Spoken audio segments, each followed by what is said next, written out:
Pulivendula MLA Jaganmohan Reddy ఈరోజు press meet పెట్టి as usual 1:20 చెప్పాడు. ఆ 1:20 గంట సేపు దాదాపుగా చంద్రబాబు నాయుడు గారి పేరే చెప్పించాడు. ఆ తర్వాత ఇంకో 20 నిమిషాలు లోకేష్ గారి పేరు, పవన్ కళ్యాణ్ గారి పేరు చెప్పించి ఉంటాడు. సో ఎప్పుడు ప్రెస్ మీట్ పెట్టినా గానీ ఏడ్చేది చంద్రబాబు నాయుడు గారి మీదే కాబట్టి, లుచ్చా వాగుడు వాగుతాడు కాబట్టి ఆయన వాగినటువంటి లుచ్చా భాషలోనే ఆయన సమాధానం మేము కూడా చంద్రబాబు నాయుడు గారి అభిమానులుగా చెప్పాలి కాబట్టి ఒకసారి ఏం వాగాడో విందాం.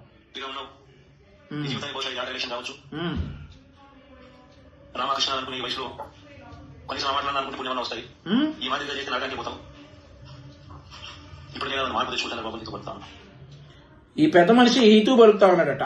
హితూ నువ్వు బలకాలి, హితూ జనాలు వినాలి. దౌర్భాగ్యం కాకపోతే ఇంట్లో వాళ్ళని చంపేసి, ఇంట్లో తల్లిని చెల్లిని బూతులు తిట్టించి, వారు ఒక రంగు చీర కట్టుకున్నా తట్టుకోలేనని నీ మనస్తత్వం, వాళ్ళ ఇంట్లోంచి గెట్టేసి కోర్టులకి ఇచ్చి, కోర్టులో నీకు అనుకూలంగా వాళ్ళ మీద ఏదో తీర్పు వస్తే నువ్వేదో స్వాతంత్రం తెచ్చినట్లుగా నీ చెత్త పేపర్లో జగనాన్ని గెలిచాడని చెప్పి చెప్పించుకుని, నిన్ను నమ్మినటువంటి ప్రజలు, నీ కోట్లేసినటువంటి ప్రజల్ని నీ ధనదాహానికి కల్తీ మద్యం అమ్మి వాళ్ళ ప్రాణాలు తీసి 30,000 మందికి పైగా ప్రాణాలు తీసి 1,00,000 మందికి పైగా హాస్పిటల్లో ఐసీయూలో మగ్గిస్తున్నటువంటి నువ్వు హితూ బలకటం, జనాలు వినటం దౌర్భాగ్యం కాకపోతే ఇకేం మాట్లాడుతున్నావు? చంద్రబాబు నాయుడు గారికి ఇవే ఆఖరి ఎలక్షన్సా?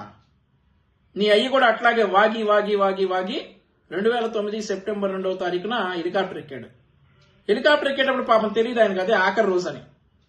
2009 ఎలక్షన్స్ ఆఖరి ఎలక్షన్స్ అని కూడా తెలియదు. ఎందుకంటే డిసైడ్ చేయాల్సింది నువ్వో నేనో ఇంకెవరో కాదు, పైన ఉన్నటువంటి భగవంతుడు డిసైడ్ చేయాలా ఇవేరా బాబు నీకు ఆఖరి రోజులు అని. ఆ తర్వాత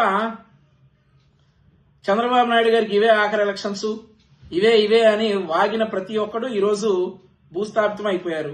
నువ్వు మరి వాగావు.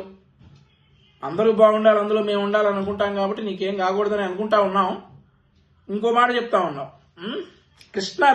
రామకృష్ణ అనుకోవాలి. అందరూ కృష్ణారామ అంటారు కానీ నువ్వు రివర్స్ గాడివి కదా, కృష్ణారామ అనుకోవాలి. ఇంకో వీడియో చూపుదాం ఒకసారి.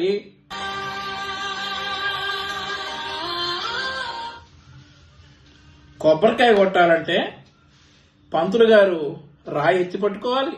నువ్వు దాన్ని 11 సార్లు పెటా పెటా పెటా పెటా కొడితే గాని పగలదు.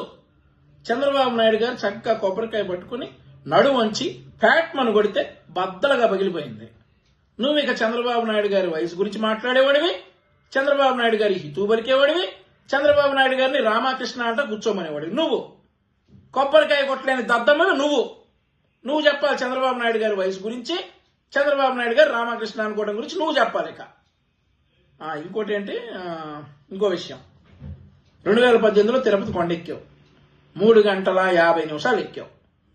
చంద్రబాబు నాయుడు గారు మరి 1:50 ఎక్కేశారు, నీకంటే 2 గంటల ముందు కొండ ఎక్కేశారు. ఇప్పుడైనా కానీ చంద్రబాబు నాయుడు గారు నడిచి తిరుపతి కొండ ఎక్కేస్తారు. నువ్వు ఆయన పోటీ పడండి. మేము ప్రతిపక్షంలో ఉన్నప్పుడు చంద్రబాబు నాయుడు గారు అనపర్తి వెళ్తే 8 కిలోమీటర్లు నడిపించావు కదా. నిన్ను కనీసం దిగి గేట్లో నుంచి నడిచెళ్ళరా బాబు అసెంబ్లీలో కంటే మధుసూదన్ రావు గుర్తుపెట్టుకో. నువ్వు చెప్పాలి చంద్రబాబు నాయుడు గారిని కృష్ణారామ అనుకోమని. ఆ తర్వాత మొన్న వరదలు వచ్చినప్పుడు చంద్రబాబు నాయుడు గారు మెషిన్ లాగా పనిచేశారు, రోబోలాగా పనిచేశారు, పరిగెత్తిచ్చారు అధికార యంత్రాంగాన్ని.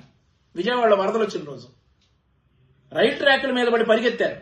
కానీ తమరు మాత్రం తమరి హయాంలో వరదలు వస్తే ఒక పెద్ద సెట్ వేశారు సార్. సెట్ వేసి దాని ముందు ఇలా నుంచొని ఇలా చేతులు పెట్టి ముసిముసిలో నువ్వు వెళ్ళిపోయావు చూసావా. ఇప్పుడు చెప్పి ఎవడు కృష్ణారామ అనుకోవాలి? నువ్వు చంద్రబాబు నాయుడు గారి వయసు గురించి మాట్లాడేవాడివి. నువ్వు మాట్లాడాలి ఇక్కడ చంద్రబాబు నాయుడు గారి వయసు గురించి.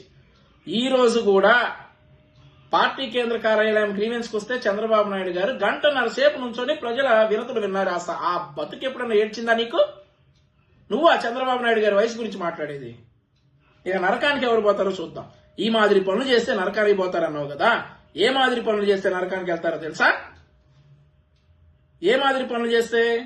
నీకున్న డబ్బు అహంకారంతో, నీకున్న డబ్బు ఆశతోటి 30,000 మంది తాళిబొట్లు తెచ్చావు, తల్లులకు పిల్లలు లేకుండా చేసావు, పిల్లలకు తండ్రులు లేకుండా చేసావు, భార్యలకు భర్తలు లేకుండా చేసావు. ఈ రోజు కూడా కొన్ని లక్షల మంది ఐసీయూలో మగ్గుతున్నారు, అవయవాలు ఫెయిల్ అయ్యి నీ ధనదాహానికి. ఈ మాదిరి లుచ్చా పనులు చేస్తే పోతారు నరకానికి. నరకానికి పోవడం అంటే ఏంటనుకున్నావు? ఏ పార్టీ ఒడిదో కూడా తెలియకుండా పీస్ అయ్యారు చూడు, వాళ్ళు పోయి ఉంటారు నరకానికి.